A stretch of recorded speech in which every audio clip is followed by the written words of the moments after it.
Hello बच्चों, 1.140 question. ये question ना इतना फेमस है कि इसी क्वेश्चन को लेकर के एससीबी ने भी अपनी बुक में क्वेश्चन दिया है। सेम क्वेश्चन ही दे दिया है उन्होंने, डाटा बस अपने हिसाब से उन्होंने चेंज किया है, लेकिन क्वेश्चन सेम है। तो देखते हैं क्या क्वेश्चन है। Small bar A resting on a smooth horizontal plane is attached by a thread to a point P, and by means of a weightless pulley to a weight B possessing the same mass as the bar itself। मतलब दोनों का मास जो है ना बच्चों, सबसे पहले तो वो सेम है, अपन को ये मेंशन करना है। ये भी एम है और ये भी एम है, ठीक। अच्छा जी, besides the bar is also attach to point O by means of a light non-deformed spring of length L0। non-deformed मतलब natural length है, दिस इज L0 जो है वो उसकी natural length है।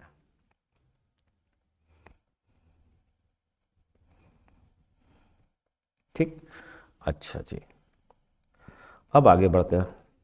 बाय मीन्स ऑफ ए, ठीक है, स्टिफनेस आपको दे दी गई है 5 mg/L0। अब आप यहाँ से देख सकते हैं स्टिफनेस जो है वो 5 mg/L0 दी गई है।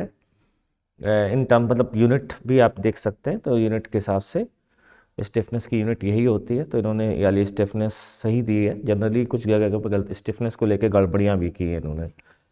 When m is the mass of the bar, where m is the mass of the bar, the thread PA having been burned, the bar starts moving.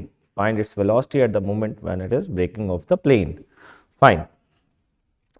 तो भैया इसको बर्न कर दिया गया, या यूँ कहो कि इसको काट दिया गया, तो ये आगे बढ़ना शुरू कर देता है।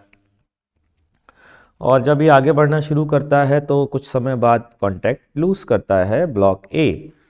तो वो क्या वेलोसिटी क्या होगी उस समय, ये हमसे क्वेश्चन में पूछा जा रहा है। तो भाई मान लेते हैं यार कि ये भाई साहब जो है जब x ट्रेवल कर लेते हैं डिस्टेंस आगे, तो ये दुर्घटना या घटना जो बोलना चाहें वो घट जाती है। तो यहाँ पर जो लेंथ है वो ऐसी होगी, है ना। इसको x नहीं लेते हैं यार, x नहीं लेता, वरना मज़ा नहीं आएगा। इसको y लेते हैं। क्यों मज़ा नहीं आएगा बताऊंगा, क्योंकि हमें स्प्रिंग के एलोंगेशन को x लिखने की आदत पड़ी हुई है, इसलिए। तो ये लेंथ हमने मान ली L0 प्लस एक्स, तो इस पर फोर्स लगेगा बच्चा पार्टी kx। ये एंगल ले लिया थीटा, ठीक। ये लेंथ L0 हो गई है और ये लेंथ तो y है ही।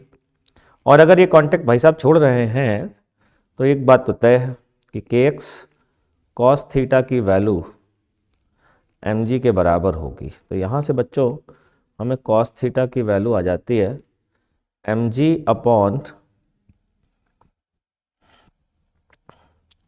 kx, जहाँ पर k जो है ना वो ये है, इसको मैंने k से डिनोट किया है। इसकी चाहें तो आप वैल्यू रख भी सकते हैं, तो L0/5 आ जाएगी, रखी जाएगी। वैल्यू तो रखते रहेंगे हम लोग, है ना। cos थीटा की वैल्यू बच्चों mg/kx आ गई है, और x हमें जहाँ पर अभी तक पता नहीं चल पाया है, ये बात भी है। मेरा कोई बात नहीं, x के टर्म में आपको cos थीटा पता है, और cos थीटा की एक और वैल्यू होगी अगर बड़े वाले ट्राइंगल से देखें तो, कि कितनी होगी गुरुजी, कि base upon hypotenuse L0 upon L plus x, ये बराबर होगा mg अपॉन kx के।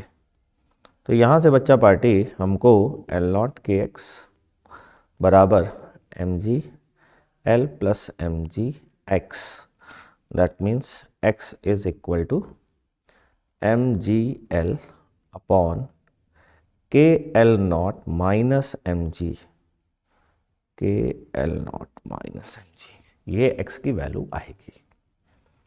और अगर ये x की वैल्यू आ गई है तो फिर हमें y की वैल्यू भी पता चल जाएगी। क्यों बच्चों, सही बात है कि नहीं। और अगर y की वैल्यू पता चल गई तो वर्क एनर्जी थ्योरम लगाएंगे और आंसर निकाल लेंगे। तो एक काम करते हैं, वेरिएबल के टर्म्स में KL की वैल्यू तो डाल ही देते हैं, देखते हैं x की वैल्यू क्या आती है। थोड़ा आसान हो जाएगा, वरना बहुत लेंथी हो जाएगा ये। x बराबर mg L अपॉन के एल नॉट, के की वैल्यू ये रही भैया 5 mg/L0, तो के एल नॉट की वैल्यू 5 mg के बराबर होगी 5 mg माइनस mg, तो ये आ गया 4 mg। तो कितना आ गया बच्चों, L/4 आ गया कि नहीं। और अगर ये L/4 है तो ये वैल्यू आ गई L0 प्लस L/4 कितना होता है बच्चों, 5L0/4। तो y की वैल्यू भी आ जाएगी, y की वैल्यू बोलो कितनी आ जाएगी, 5L0/4 का स्क्वायर माइनस L0 का स्क्वायर का रूट।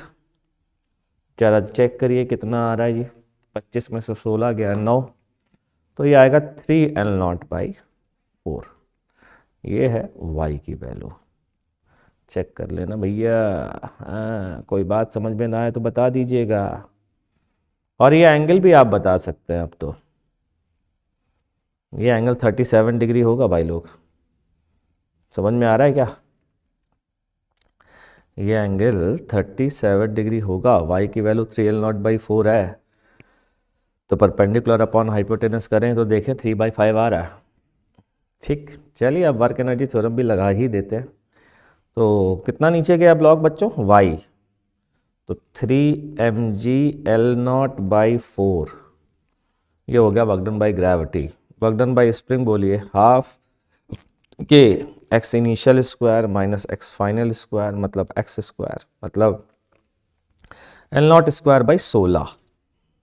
ठीक, ये आ गया बराबर work done by all force हो गए क्या, change in kinetic energy, half mv² जो नीचे जा रहा है उसकी और हाफ mv² जो भाई साहब ऊपर जा रहे हैं हॉरिजॉन्टल उसकी, ये आ गया। चलिए साहब आगे बढ़ते हैं।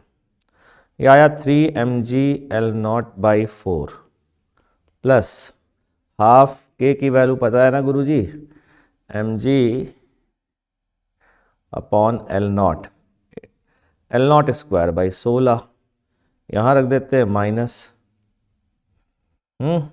ये हो गया कैंसिल, ये आ गया mv²। चलिए आगे बढ़े, आगे बढ़ते हैं। कितना आया बच्चों, 3/4 माइनस 1/32, तो ये आ गया 23/32। चेक कर लीजिए आराम से, हो सकता है मैं गलत कर रहा हूं। 23 सही तो है यार, 8×24 में से एक गया 23, 23/32 है ना, m और m हो गया कैंसिल, GL0 का रूट, ये है V0 की वैल्यू, ये रहा आंसर। तो ये है इस क्वेश्चन का आंसर। चेक कर लीजिए भैया, हमसे कोई गलती वलती हुई हो तो जरा माफ कर दीजिएगा। हाँ गलती देख लेते, 5 mg/L0 है यार, एक गलती हो गई ना मेरे से यहाँ पर आकर के, इस जगह मैंने के की वैल्यू गलत रख दी, 5 mg/L0 है और मैंने वहाँ गलती कर दी। और कहीं तो नहीं की, चेक कर लेते हैं और कहीं की हो तो वो भी देख लेते हैं। नहीं पहले तो सही रखा है ना।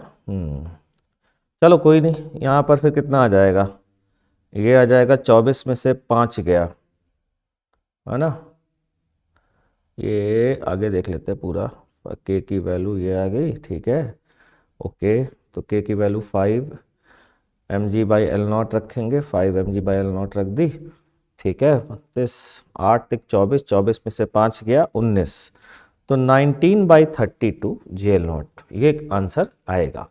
खैर इम्पॉर्टेंट बात यह है बच्चों कि फिजिक्स इसकी समझ में आनी चाहिए, मेरे ख्याल से मैं समझा पाया हूँ, और यदि नहीं तो कमेंट सेक्शन में ज़रूर बताएं, आगे से सुधारने का प्रयास करेंगे।